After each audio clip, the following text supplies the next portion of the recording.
Yes, this is being recorded so that if you don't want anything that you say to be recorded or your picture being recorded, you can drop off the call now.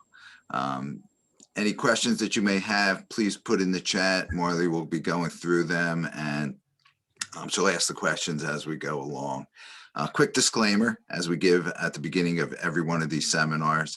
As you all know, the laws keep changing constantly, daily, hourly. So whatever information we give you today is only good for today. Can't swear that the information is going to be good after today.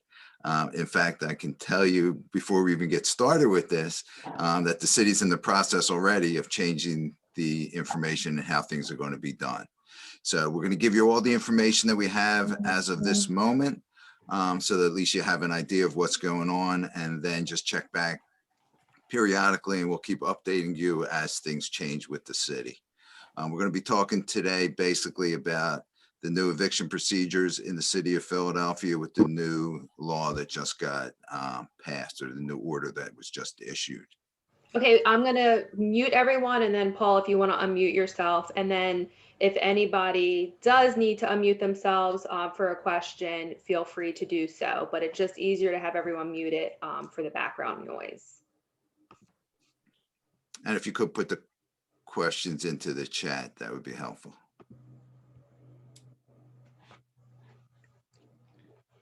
Okay, you should all know by now that the CDC extended the eviction moratorium until June the 30th. There were a couple of changes with the new CDC order that came out. The first big change is that it now covers squatters. Not really sure what that means. Nobody's really sure. The language that they use is it covers the crime of trespass.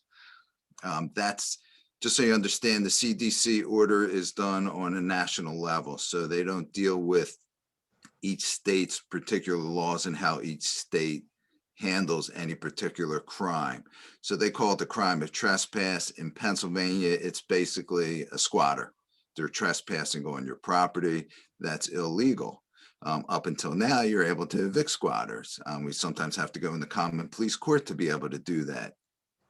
Believe it or not, under the new CDC order, they, in their infinite wisdom, decided that squatters are now protected and that you can't evict a squatter until after June the 30th.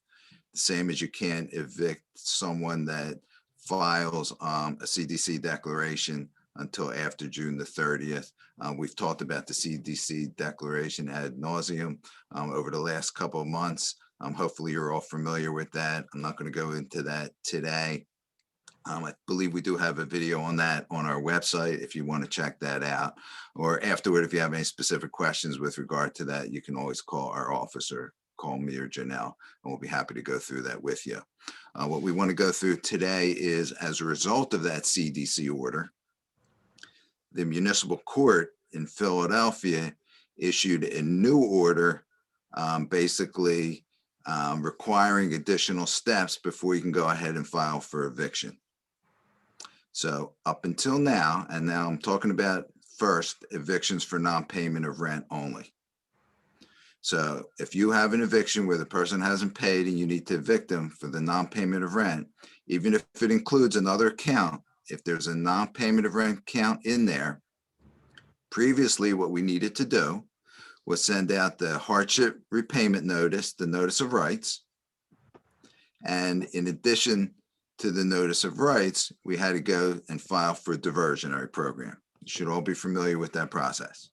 And we've been doing it for most of you. Okay. What the city has added on now is before you can file for an eviction, you also have to apply for rental assistance on behalf of the tenant. In addition, before you can file for eviction now, instead of waiting 30 days after you send the hardship repayment notice, apply for a diversion and ask for rental assistance, you now have to wait 45 days before you can file the eviction case. Okay, so what our office is doing now is we're going to do that extra step for you at no additional charge. So currently, we charge the $200. We do the hardship repayment notice, we do the diversion, go to the diversion hearing for you and take care of all that. In addition, what we're going to do now is the extra step of applying for the rental assistance. So the way it will work is, once we get the case into our office, we'll go ahead and send out the hardship repayment notice. We'll apply for diversion, and then we'll go ahead and apply for the rental assistance. And there's various ways that that's going to have to be done. So the first thing that we're going to need from you is a copy of your deed. And I know you're going to freak out over that, but it's going to be required. We need, before we can file for the rental assistance, we need a copy of your deed. The problem is that there's going to be close to $100 million in rental assistance that's given out. And just think about it, when there's all that money that's out there, there's going to be a lot of fraud. And there's going to be a lot of people impersonating landlords to try to get that rental assistance, especially because the rental assistance now goes directly to the landlord. So in order to stop that fraud, or at least try to prevent it, they're obviously not going to stop it completely, but the city is requiring that they have a copy of the deed to show that you are in fact the owner of the property, so that they know the money is going to the right party. If you don't have a copy of the deed, then you need some other proof that you have to send us that you are the owner of the property. City hasn't clearly defined exactly what that's going to be yet. It may be just an authorization that you're going to sign saying you're the owner of the property. I'm guessing they're going to want more than that because of the fraud that's going to be coming with regard to this. Additionally, we're going to need your bank account information, where you want the money to go into. I know a lot of landlords are a little freaked out about giving out their bank account information. If you're concerned about it, my suggestion is opening up a separate bank account just for this money to go into. Or if you have some other bank account that you have that you don't have a lot of money in there, that you don't have to worry about it, set up a separate bank account or use that bank account for the money to go into. And we're also going to need a W-9. We have those things. We'll be able to apply for the rental assistance on your behalf, and then we'll also be applying on behalf of the tenant. Paul, one of the questions is for all of our current open cases that we have. What happens with those? Will we be applying for rental assistance for those tenants? Yeah, great question. So unfortunately, that was something I've been working with the city on, but the end result was that yes, we are going to have to go now and apply for rental assistance, because before you can file an eviction case, you must apply for the rental assistance. The bottom line from your standpoint is that the rental assistance is great. If we can get the rental assistance, that's wonderful. The rental assistance provides up to 18 months of assistance in Philadelphia. So under the Consolidated Appropriations Act, there was 12 months of coverage. And then under the American Rescue Plan, there was an additional 6 months of coverage that was added on. So the landlord's able to get 18 months worth of rental assistance. Just real quick, the rental assistance can go back to April 1st of 2020. So any delinquency that was owed from April the 1st of 2020 onwards, you can include in the rental assistance. The rental assistance can cover up to a total of 18 months. So if you have it from April of last year, you get 12 months of coverage, then you'll have an additional 6 months that would be available. It's available in 3-month increments going forward. So every 3 months, you would have to reapply for the additional payments for rental assistance, and it would have to get approved. So we're also wondering, will our office obtain the written consent from a tenant in order to apply for the rental assistance? Yes, we will be doing all that on your behalf. So if the tenant goes in and applies on their own, then that's great. That makes it nice and simple. But if they don't, then we'll have to go and get the rental assistance. One of the things that we will need, and this is very important, is the tenant's phone number and the tenant's email address. You'll also have to send that over to us. A lot of this is going to be an education for the tenant because they might be hesitant to give you information. However, it is only to their benefit. It's money available to them that is getting directly paid to you for their rent. So as long as that's explained to them, we don't see why they wouldn't be willing to give you that information. A few more questions. If we can't get written consent from the tenant for the rental assistance, then what happens? So what's going to happen is when we apply for the diversionary program, they're going to have a counselor appointed, a housing counselor, to help the tenant through this process. So whereas they may not trust you, they may not trust our office, hopefully they will trust that housing counselor. And that we will work closely with the housing counselor to get the information so that you get the tenant to comply, so that they realize that if they don't comply, they're going to be evicted. We'll do all the steps necessary so that if they still refuse to comply, they refuse to comply and they don't give us all the information that we need, then eventually we'll be able to go ahead and file for the eviction case. So we'll document everything. We'll make sure that everything is done properly so that when we do go ahead and apply in the 45 days, we're able to get that case heard. Another question. But just saying that the goal is to get rental assistance for everybody. There's a lot of money that's available. You know, you're talking about $46 billion that's been appropriated from the federal government, that's been passed down through the states and to the city in this case. So there's close to $100 million available for the city. So there's a lot of money that we need to get for you. So Paul is still working closely with the city to figure out what we can use if a deed is not available.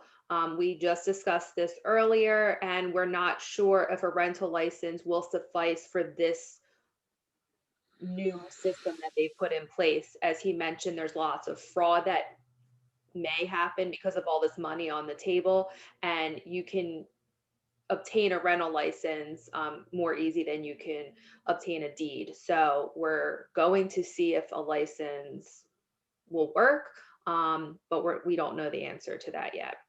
Correct, Paul? Yeah, correct. And the best thing is if you can get the deed, let's try and get that so that it sails through. The idea is to give the city everything that they're looking for so that there's no delays. There's going to be a lot of people applying for this money. So I'm not that concerned about getting the money right now. There should be a lot available right now. The problem's going to be is how quickly can we get you that money? So every delay that you have puts you that further back and the delay in getting you paid. So we want to try and get this done as soon as possible. So Paul, what about former residents or residents that have moved out with a balance during this time? Our clients are wondering, can they use collection services to follow those tenants?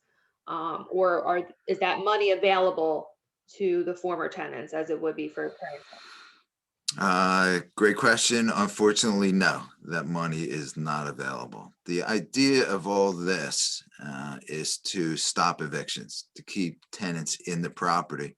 Once they're out of the property, money's no longer available for them, because obviously if you're getting that money, it's not stopping the eviction, they're already gone. So the idea is to get them the money before they're out of the property.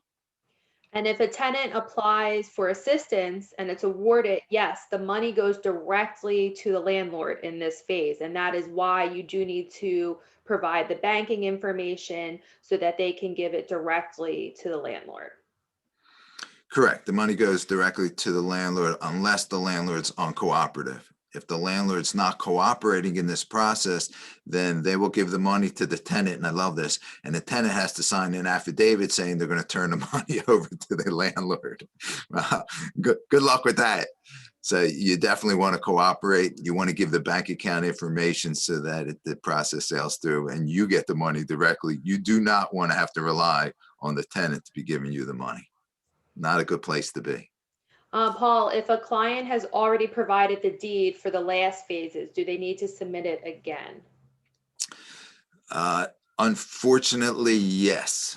So the city is working on coordinating all the information that's in their database so that you don't have to give that information again. As of this seminar, that has not been done yet. The city is trying to get that done. As you can imagine, this is a massive undertaking that the city is doing. For any of you that have done computer programming or have worked with people that do computer program, you know, like everything that you change is a major process, and it takes a long time to get things done. There's only so much money that the city has appropriated to getting these things done. Quite frankly, Greg Heller and his team are doing an unbelievable job, but there's just so many little pieces to it, and they have to prioritize what they're going to get done first. So this is on their radar. I have talked to them about this. They said that they are going to try to get this done, but they can't guarantee me when it's going to happen. And it's not just that information. They want to try and make it so that you don't have to enter the information more than once for all the stuff, all the information that the landlords are putting in. But that's going to take some time. On our end, though, if you're providing us the deed, if you have a large complex, 100 units per se, we will keep the deed. You do not have to send it every time for each filing. If it's separate buildings with different deeds, then we would need it each time. Some other questions. What if we already pre-registered for phase 6 on the website? Is that 6? 4, sorry, on the website and submitted the bank info? That's awesome. That's great. Recommend that highly for everyone to pre-register your properties. We were talking about that last week. That's great, but the pre-registration doesn't count toward applying for rental assistance to be able to go ahead and file for the eviction case. I'm still working with the city on that. That's kind of ridiculous. I don't read the legislation to require that. That's their interpretation as of today. So for right now, even though you pre-registered your property, we would still have to go ahead and apply for the rental assistance separately. 2 more questions. Nancy, to answer your question, as Paul had mentioned, if you're getting an error message, I'm going to assume that it's because the city keeps updating the website and that could be causing errors. We will be doing this ourselves and seeing what's going on. So if we can get any clarification on that for you, we will.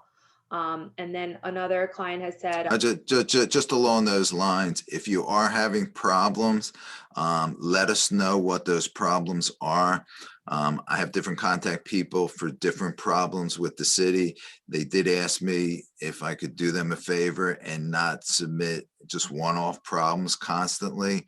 So they've asked me if I would do them a favor and combine the problems all together and then just sort of send them, okay, here's all the clients, all the people, all the landlords that are having a problem with this, and put that all together so that they have it, and then they can just figure out how to solve that problem and then solve it for all the different people. And then I'm going to do that for all the different issues that are out there, because as you can imagine, otherwise they're just going to get inundated with emails. So if you want to do that, send it to me. We'll try and help you with that.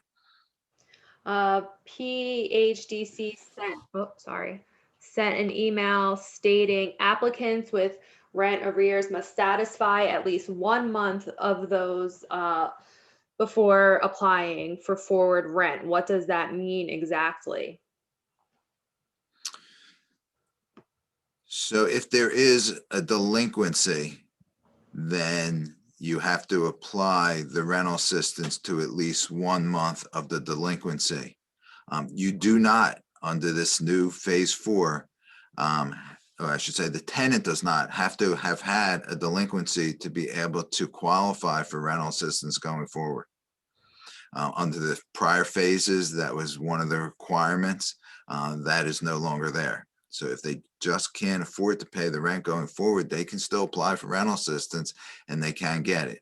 If there's back money that is owed, however, you do have to apply it toward at least 1 month of the back rent that is owed.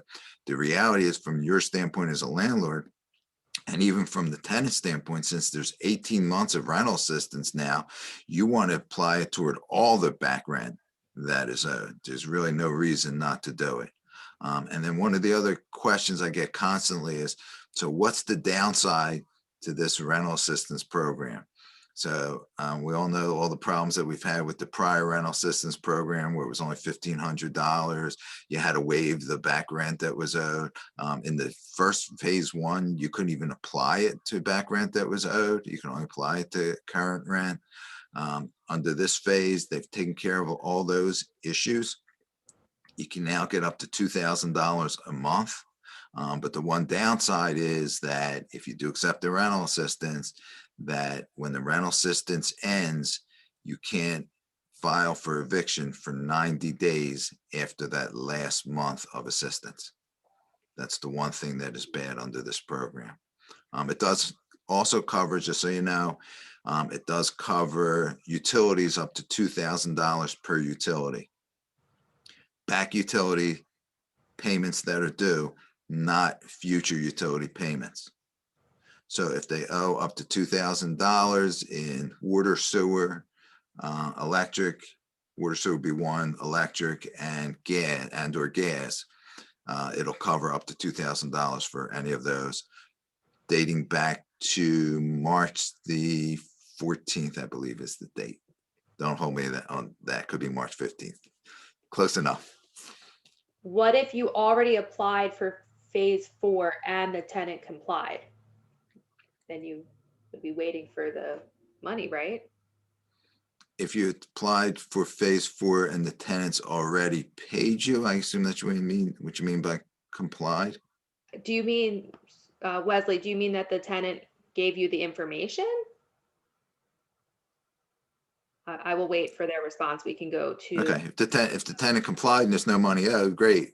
You can withdraw for the assistance, although they may need it going forward. If they have complied by go ahead and applying, then we have to apply on behalf of the landlord to do your piece of it so that the rental assistance comes to them. There's two pieces of the rental assistance puzzle. The one is the tenant has to do their part, or we do it on the tenant's behalf, and then the landlord has to do the landlord piece of it, where they upload the deed, W-9, bank information. Paul, some issues that seem to be coming up is that properties have pre-registered and at our property, but after verifying the address, the entity name is incorrect and no one can seem to help me with updating this information on the site. We've had a client with the same issue, 3 of their properties with the entity name, and nobody can help them.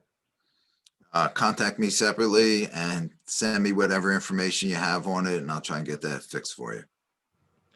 Another question, the 90-day restriction on eviction only applies to the resident you applied assistance for, correct? Not the entire community. Correct. Yeah, that'd be disastrous otherwise. And Paul, my question, for those 90 days, when we do go to file, are we allowed to file for those 3 months if they haven't made a Sure. payment?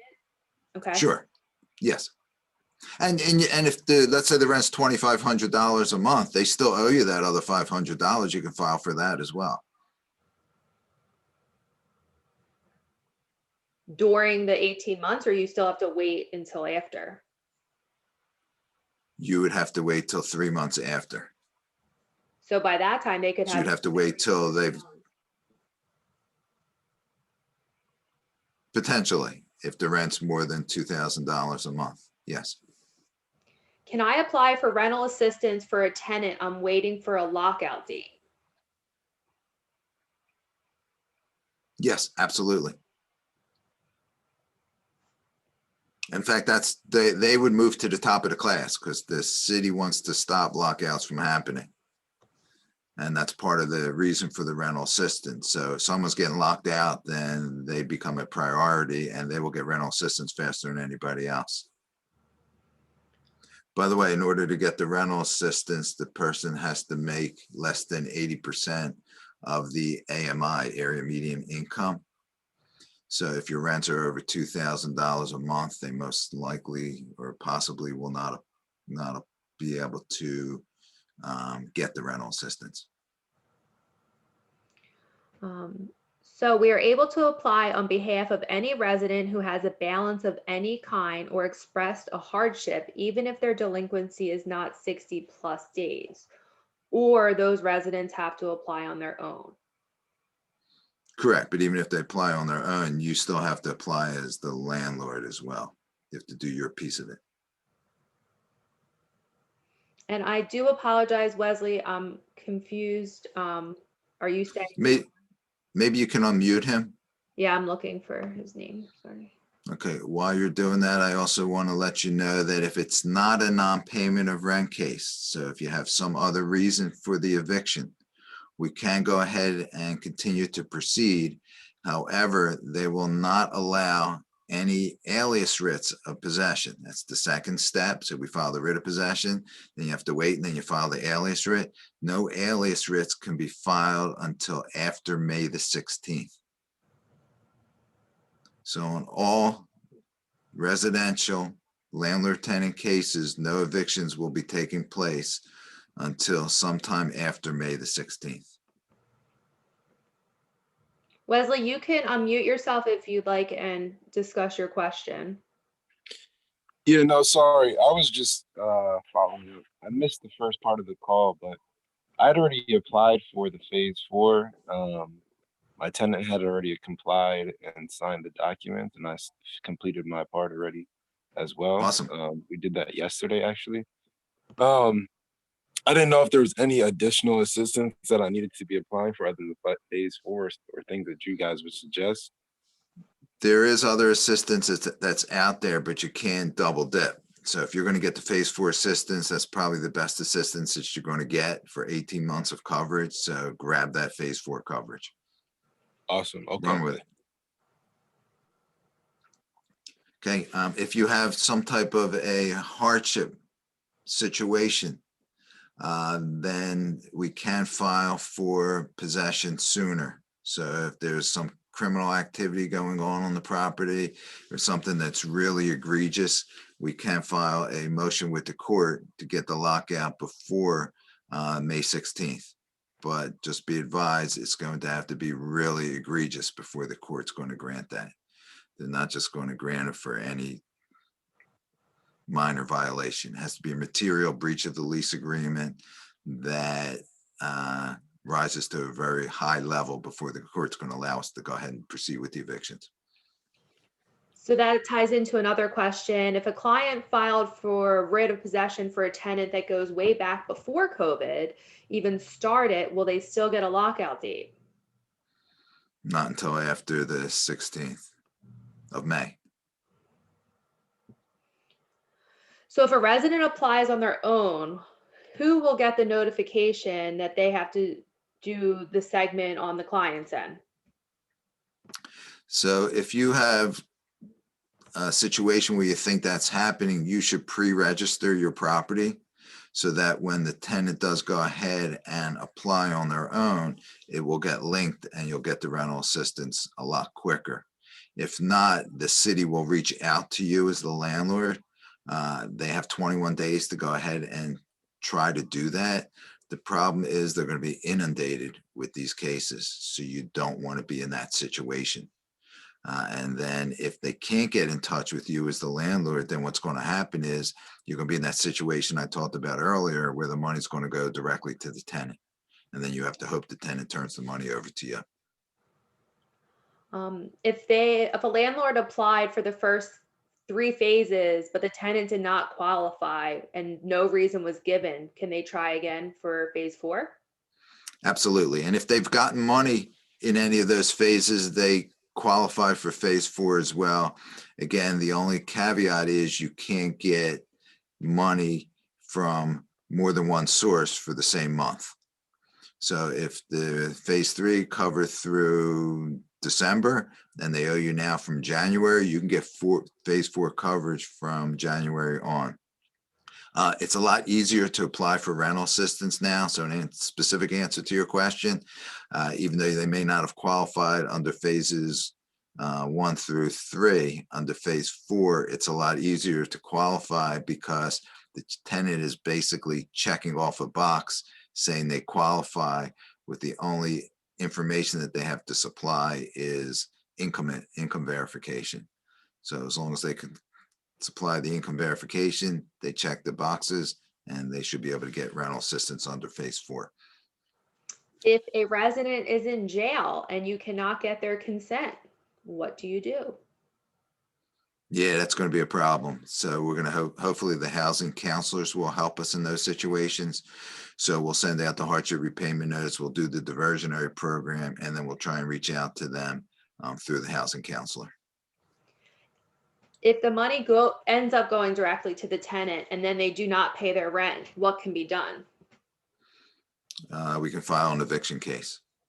So we'll have to go carefully through the process to make sure that we've dotted our I's and crossed our T's so that everything's done correctly, that we can document everything to the court so that we can ultimately get possession for you through an eviction filing.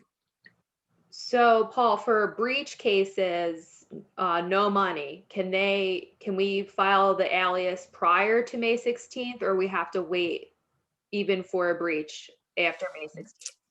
Even for a breach case, you're going to have to wait until after May 16th, unless it's a very egregious situation, like I mentioned before, then you'll be able to do it sooner. We'd have to file a motion with the court, get permission from the court to be able to do it sooner, and then assuming the court grants it, we'd be able to proceed. But we aren't privy to what those might be. In this instance, the tenant fell asleep while smoking and set off the alarm, which obviously could have caused a fire in the community. But we're not the ones to say what the court would decide on that, correct? Correct. And the problem we have is there's a lot of different judges that are going to hear these cases, and every judge thinks about what is a material breach of a lease agreement differently. The only thing I can tell you is that it's going to have to be really bad before the court's going to grant it. So we have won those cases. We have gotten them granted, and we've also lost on cases that I thought we should have won. So you just never know. The idea is that they do not want to evict tenants. They will try every way possible to keep the tenants in the property. That's the goal. That's their goal, not your goal. So if we've already sent a hardship packet from our office to a tenant and they have not responded, can we still move forward? So unfortunately, no, we have to apply for the rental assistance, and there's an additional 45-day delay. I tried to get that eliminated, so that's kind of ridiculous since they're already in the process, but the city wouldn't agree to that. Okay, so I did have a question in the beginning about squatters. While this is a Philadelphia-based seminar, we did have a question. Is the same squatter laws right now also happening in Montgomery County? So the squatter law that I had talked about earlier is a national law. So that's across the entire country. So it's not just Philadelphia, Pennsylvania, it's the entire country. It's a CDC regulation. CDC is a federal government. It's a federal government order that you have to comply with. Okay, and this client has a 55 and older tax credit property and moved his daughter and 2 children in. Are they protected under the squatter law? Yes. Come one, come all. Everybody can live everywhere for free. Yeah.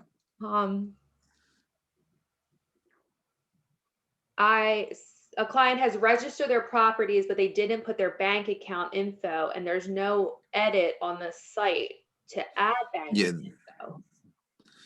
So that's fine. When you did the pre-registration, you didn't have to do the bank account information. As I mentioned, the next step is the full registration. With the full registration, which is required before you can file an eviction case, and to move forward, you do have to put the bank account information at that point, and there'll be a separate screen to be able to do that. Does anybody else have any additional questions before Paul can summarize what we're able to do for you with everything that's now been changed in the city?